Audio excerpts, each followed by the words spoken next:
Our featured speaker is Dr. Mildred Jefferson. Dr. Jefferson is no stranger to our functions and meetings. She's been a longtime friend of our organization. She's born and raised in Texas. She attended Harvard Medical School, and we don't hold Harvard graduates against them, even though we should. But more importantly, she was a surgeon for a number of years and served on a number of medical boards. But she is a pioneer in the modern right-to-life movement. She currently serves on over 30 boards of various right-to-life groups, including the Mass Citizens for Life, and all over the country and probably the world. She's been on TV and radio all these years, articulating the message of freedom. I know she was involved with Western Goals, sort of an organization that was set up by the late Congressman Larry McDonald of Georgia. And she is going to be speaking on Obamacare, or whatever we get out of this congressional session. So let's give her a nice warm hand.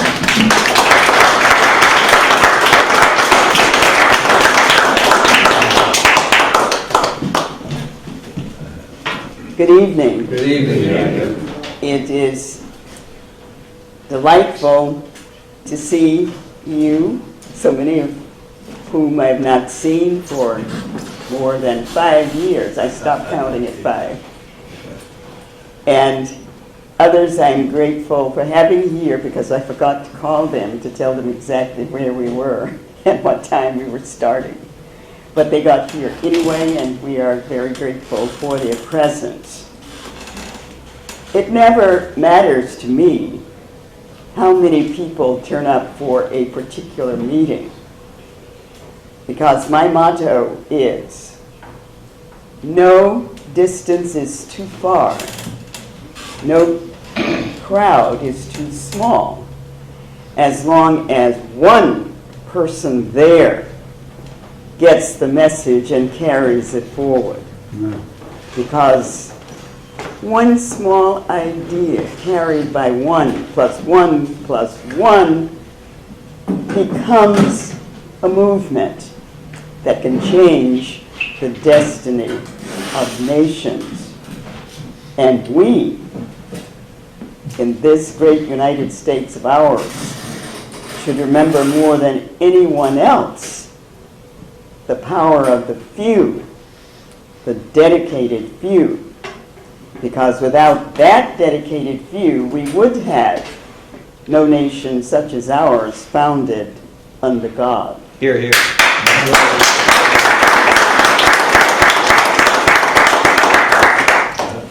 Now, on some terms, what can be wrong with providing accessible, affordable health care for all Americans? Who could oppose such a thoughtful idea? Who would want people dying in the streets because they didn't have health care? Who would want these mean insurance companies in the United States of America to continue what they're doing, dooming people to die because they're only interested in the dollars that they can bring in? And who would be so backward thinking and so cruel as to want the United States of America and the health care system that has developed over a span of a little more than 200 years to continue leading the world in research, leading the world in getting the very best of care to the largest number of people? Why should the United States of America stand in the forefront of so many things? It hasn't been grateful for its power. It has gone around interfering in the lives and destinies of other countries. It has run around the world trying to play policeman wherever it could. It needs to be brought down. You can't have one superpower in the world. Ignore the fact that with that one superpower having the kind of control of nuclear weapons that it had, the world has not been bombed out of existence. Can it be that someone has missed something? Can it be that the United States of America, as a free democratic republic with a free market capitalist system, is not the danger to the world? I guess it may be possible. But I'm afraid at least a majority, a leftist majority in the Congress of the United States sees the United States of America as the real enemy of the world.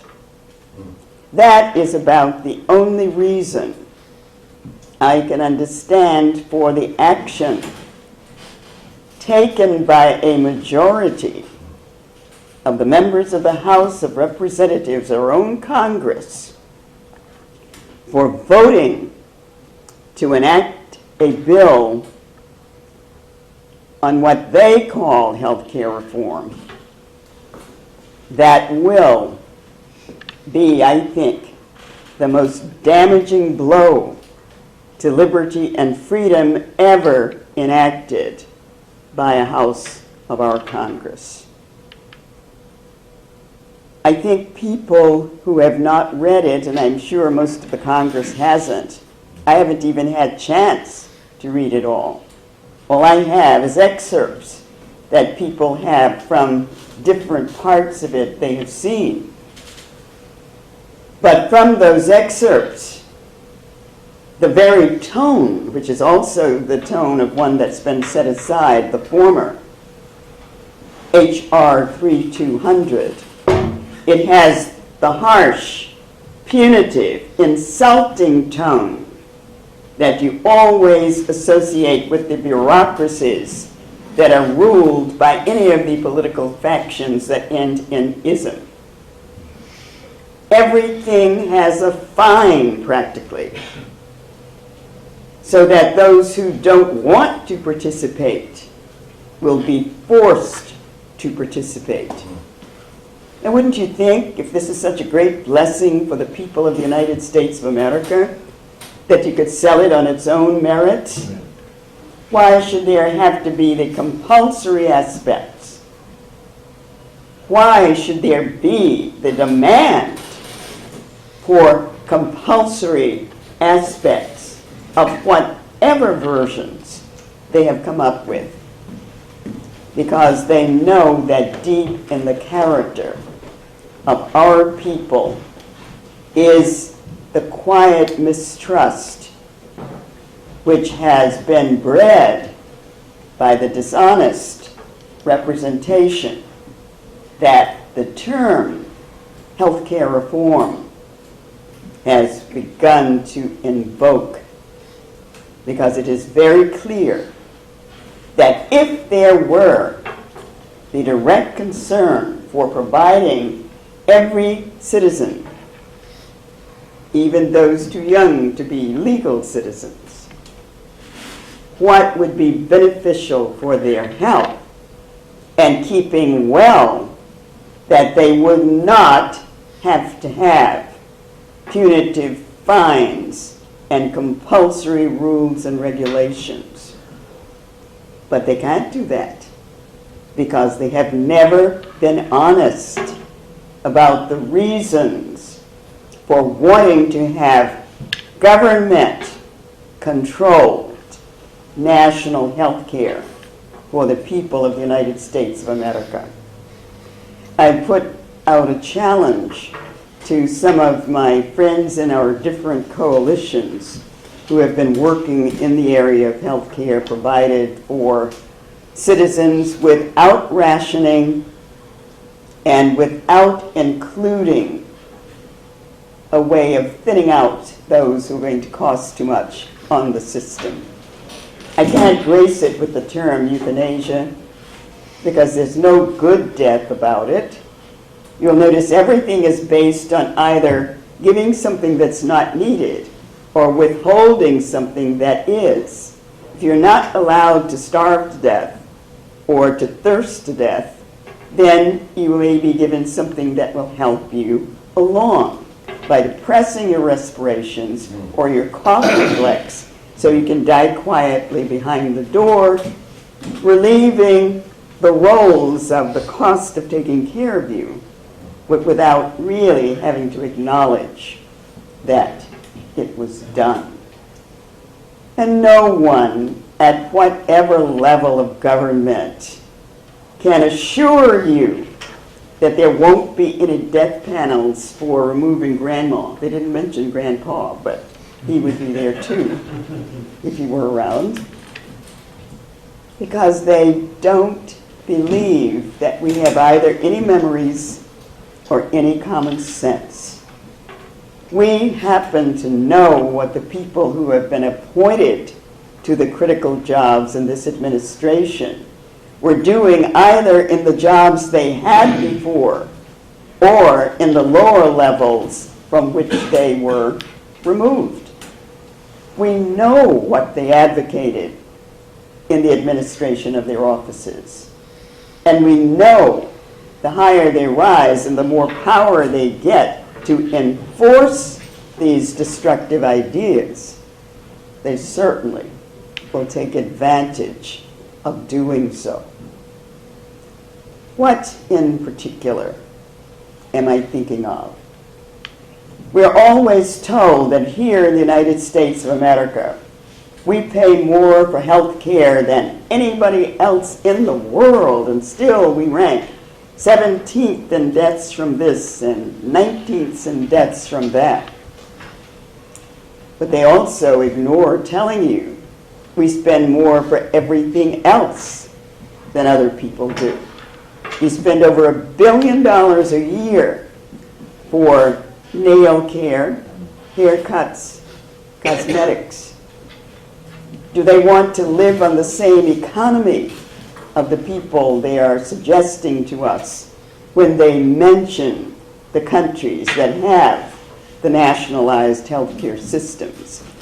And the challenge that I laid out to the experts in our coalition organizations, and some that aren't, is an observation that I have made over time. And I say over time because I have been involved in the process of trying to become a doctor of medicine, trying to become a board-certified surgeon, and trying to maintain my standing in the profession over the years that I no longer count. And no, I'm not retired, but I am on a kind of extended sabbatical because I oppose the merger of Boston University Medical Center and Boston City Hospital.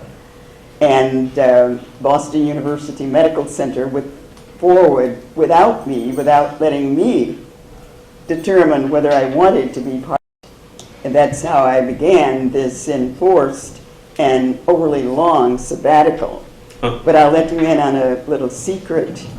I'm not going to practice surgery with my decisions controlled and dictated either by an insurance company clerk or government clerk. So I don't know. I may be on sabbatical forever. But unfortunately, that doesn't mean without activity, because I will want you to follow what example I have tried to live. This is a battle for the future of our nation, and therefore the destiny of the world depends on the outcome, because we are the only and last hope for people who really want to live in freedom. So we cannot afford. We cannot afford to let them take that freedom away. And when they, by a vote of 220 to 215 on Saturday morning, put a stamp of approval on House Bill 3962, that action which I referred to before as the most damaging, if it were ever enacted, stroke against the survival of a free democratic republic, was taken by that action because one branch of government undertook to deprive us, average citizens, of our civil liberties and our civil rights in one fell swoop. And if every provision in that legislation could be enacted into law, we would be a plainclothes police state. A plainclothes police state. That would be the only difference between the changes in our general laws and activities from the communist or socialist governments that have uniformed police watching the actions of the people. One of the things that I've not had a chance to review these new versions to find out if, as in H.R. 3200, the monitoring and the prosecutions would be done by an existing branch of government. I don't even at this evening go into that mushrooming chart that shows the number of new agencies that would have to be created for our government to manage this new bureaucratic obligation. But just looking at having the IRS and its civil procedures monitoring every aspect of your life, even more than it can now, and to be the one determining whether you were in compliance or not, and whether you were in violation or not, when the process enables them to consider you guilty until your innocence is proved. Guilty until your innocence is proved. I, who have always tried to live within the law and obey the law, could wind up spending my last days in prison because I do not want to be part of their planning for accessible, affordable care to all Americans. I don't want to be one of the ones they are providing for. I don't want to see this country become a nation of hypochondriacs with their particular hypochondriases generally controlled and almost assigned by government intervention. I do not want to be part of a system that forces me to participate. I do not plan to go out spreading illness. I do not plan to go out undermining my body. I do not plan to do anything that will be harmful in terms of ingestion of noxious substances or maiming myself. But I don't need a government supervisor to keep me from doing it.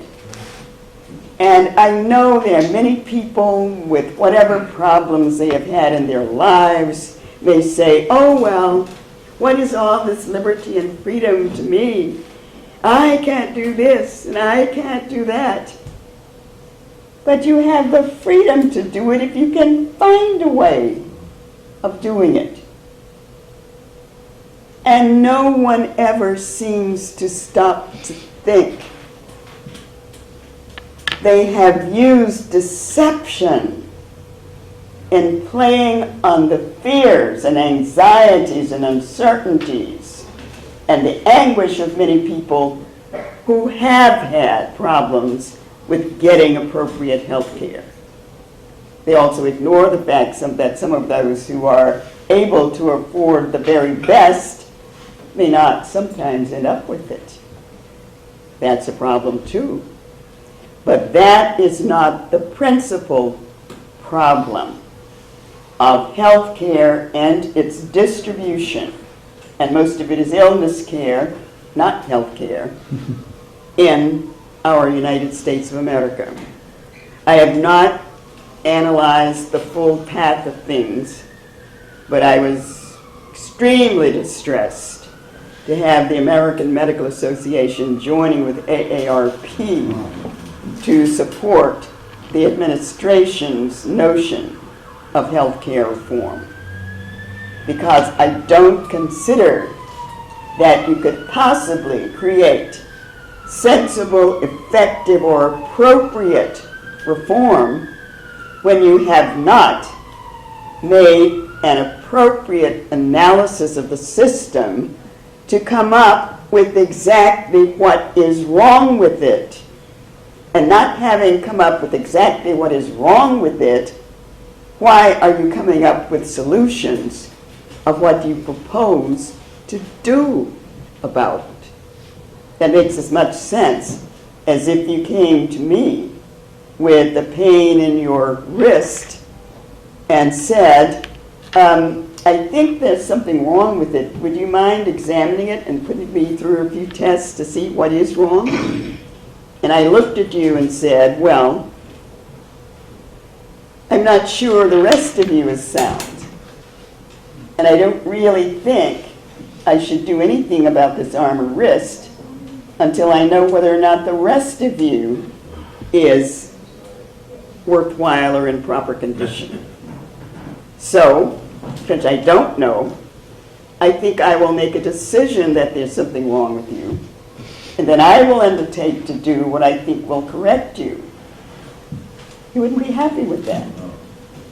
If you were having a reunion of your family and you invited the 450 that you could find and sent out the emails or however you wanted to notify them,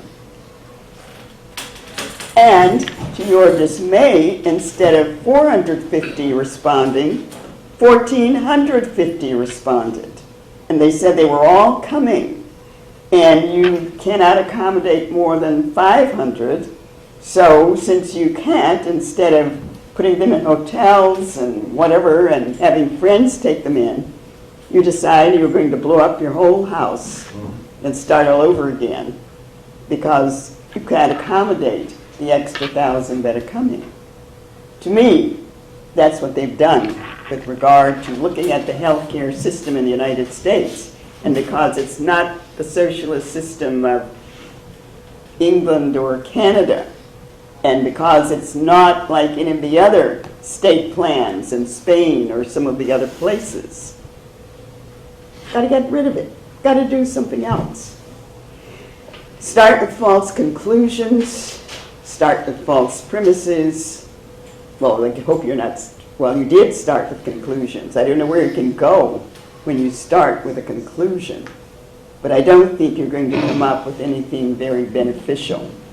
And so far, everything they have come up with, I see, would leave the whole healthcare system worse.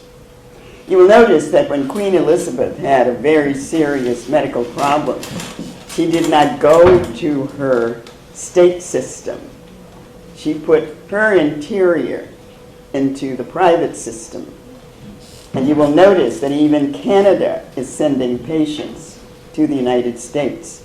I know that many of people are telling you, especially when they forget what a medically sophisticated population we have in general, that people don't really need the last minute treatment. They don't need the most advanced. They would do perfectly well with something that's worked well always. Try telling the person that who does have the knowledge and the information. They wouldn't accept it. They wouldn't accept most of the things that people in other countries accept just because their society has generally required them to be more accepting.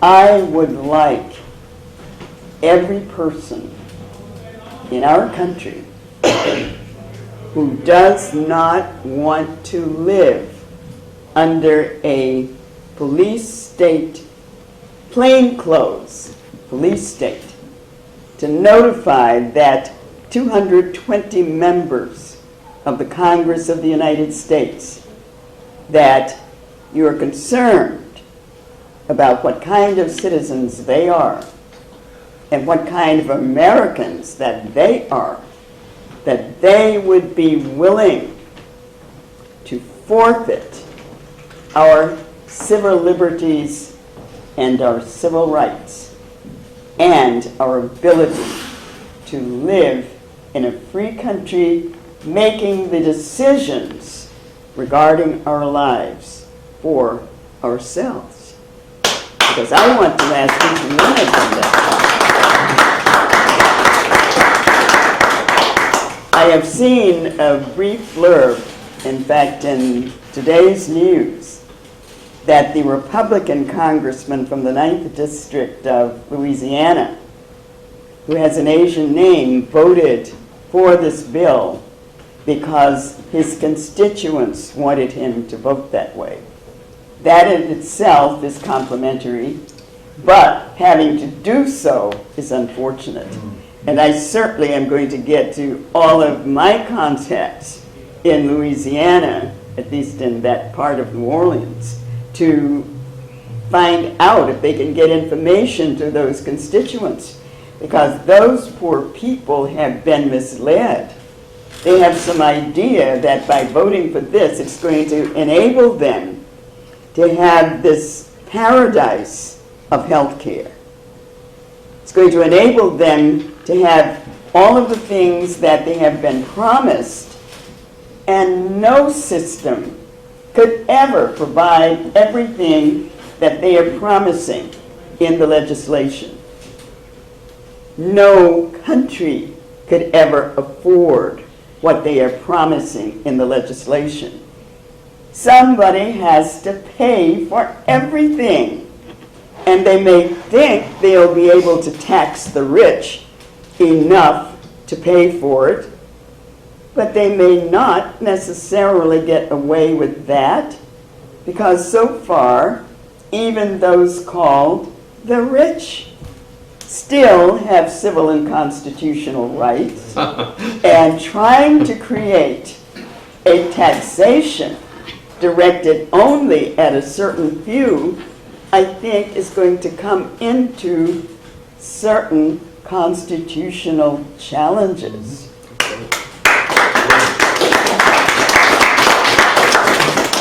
Now, fair disclosure is required here. I am not now, nor have I ever been, a millionaire or a billionaire. So that my defense of the free market capitalist system as the economy for our free democratic republican country is purely a matter of appreciation and commitment and conviction. I have nothing to defend with regard to my fortune. But I want the people of the future to have a future at least as good as our past. Wow.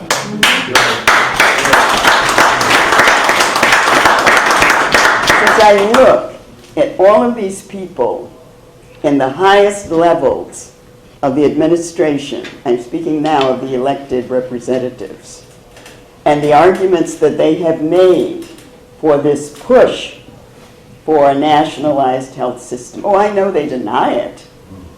With everything they say, you can presume that the objective and the goal is the very opposite of what they are declaring. Right.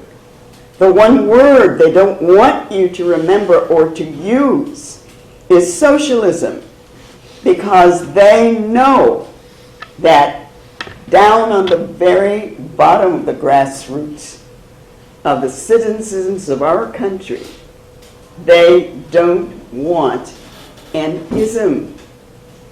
But as long as you don't call it by its name, you perhaps can get them to accept anything. And they know that because the current axis that is running the world, and that is an axis that General Eisenhower never dreamed of. He was concerned about the military-industrial complex, but he had no inkling of the far more dangerous Hollywood entertainment industry Madison Avenue complex that's currently in control of the world and its decisions, because their key is marketing and behavior control. And the distraction in our country today of the debate on how we will get health care to the people of this country has changed the arguments so that the objectives of those who are driving for a government-controlled system are obscured. The challenge that I referred to you, or to before to you, the one that I've asked my friends who've been researching this area of healthcare provision for so many years is this. In the Western world, wherever you have found nationalized health schemes, they have always been instituted by 20th century governments controlled by people using outmoded 19th century socialist notions. Why on earth do they want that for 21st century citizens of the United States of America? Everything that they call progressive is regressive. And I don't want to go backward to what they want our country to be. I want this great land of ours to be able to move forward. I don't want it destroyed by the elitist population control philosophies that are driving the decisions of the administration that is currently there. I don't know if you have noticed it. Perhaps you don't have the right kind of transmission to see it, but flying from atop the White House is the population control flag. And you will notice that in many aspects of both the House Bill 3962 and the Senate 1796, that you have the elements of population control driving the recommendations that are in the bill. I don't know exactly what governs the motivations of people. I will even give those who are behind this some little bit of room for maybe having some kind of concern about the people and their health care. But I know throughout history, the focus on health care by all of the fascist, socialist, or communist governments is because that has been the one way of controlling and knowing how to control every element of that society. Wow. And there is no way you can ever convince me that when it's pushed for lands like ours, where that approach is so unnecessary, that the end objective has to be the one that has prevailed over time. So I ask you, in joining me in the commitment to pledge again, even though we did not say the Pledge of Allegiance to our flag, which I am wearing, I still know that no country under the sun would provide for me the opportunity that my own United States of America has. And I could say that to the President of the United States if I ever had chance to talk with him. It doesn't matter where he visited with his mother. It doesn't matter where he lived. Not one of the socialist countries whose models he is trying to copy would have provided for him the opportunity he has found here, and would not have provided him the opportunity to be their president.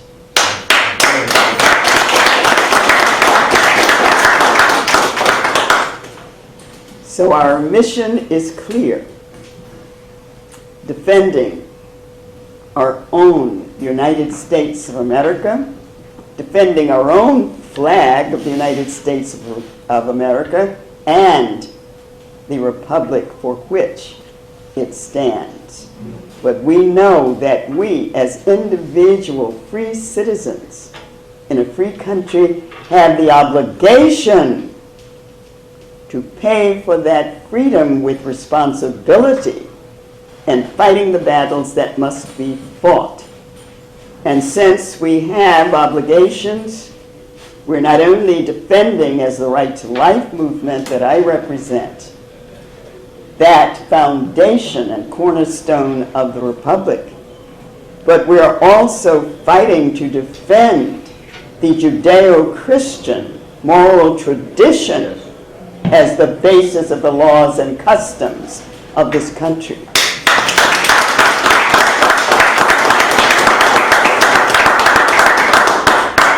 So that means no matter how tired the fingers are, if you are in cyberspace, you get that email to your members of Congress letting them know that you will never accept having us under the control of plainclothes police. And let them know that you want some of the harsh and punitive compulsory language removed from anything that comes to our people. Let them know you don't want to step backward toward the outmoded approaches to health care planning, when with the technology we have here in the United States today, we can develop plans that cover everyone for what they need without providing what they don't need and someone else would just like to force upon them.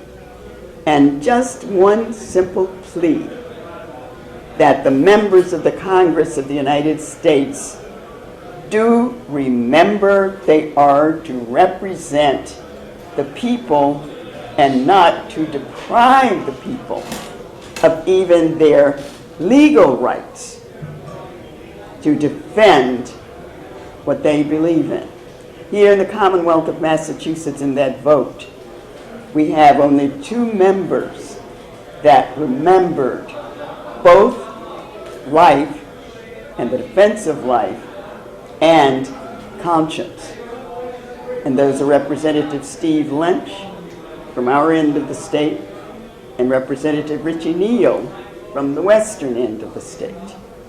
And even though I don't often encourage people to write to representatives outside their district, I hope everyone who appreciated their willingness to go at least that far against the prevailing caucus, that it is greatly appreciated. And I have to tell you a little story about Representative Steve Lynch.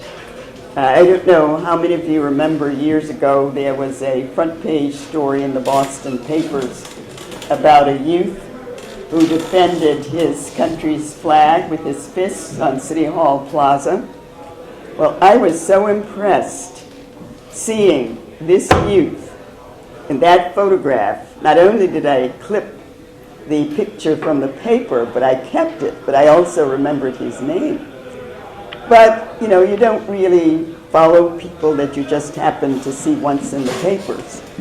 But after Senator Bulger had left and there was the scramble to change the order of representation from South Boston, electing someone from the to the House and then someone to the Senate, I came in on one of the early debates for the special election to fill the House seat that had been opened. And I got in too late to hear the speaker who was just starting introduced, but I only had to listen to him for 30 seconds to know that was someone special who could go the distance and very likely would represent what we believed in. And then at the end, I heard the name, and I could not believe it. The name I heard was Steve Lynch. That was the name of this valiant teenager that had gone to defend his nation's flag with his fists on City Hall Plaza. And I must admit, when I had seen that picture those years ago, I had bonded that youth to my heart with bands of steel. So that you can believe that I will certainly do everything within any reach that I can make to help support him and give him the courage to go against the destructive bent of our Massachusetts delegation. One other thing I would like to remind you of. With this push of our country left by the leftist majority in the Congress of the United States, don't close your eyes to the fact that most of them have benefited by every benefit that a free market capitalist system could give them. Nancy Pelosi is not a poor girl. Senator Ted Kennedy was not a poor boy. He was able to spend 47 years in the Senate of the United States because he had a multimillionaire father whose opportunity of becoming a multimillionaire came from this free market capitalist system which enabled him to do that. And however much you may respect whatever Senator Kennedy accomplished that you agree with, you cannot close your eyes to the fact that his dream was not the dream of a free market democratic Republican system. He did not have the same foundation political philosophy of his brothers John and Robert, and he was so far from his father's basic philosophy. I'm sure he himself is still puzzled, the father, at how that happened. But that is what I would like to remind all of these people in the Congress who are trying to destroy our system, that it is not something that we intend to help them do.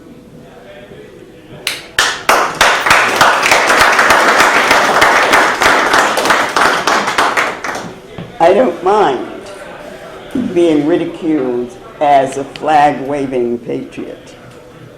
I don't mind that at all. And most of the time you will see some reminder of that.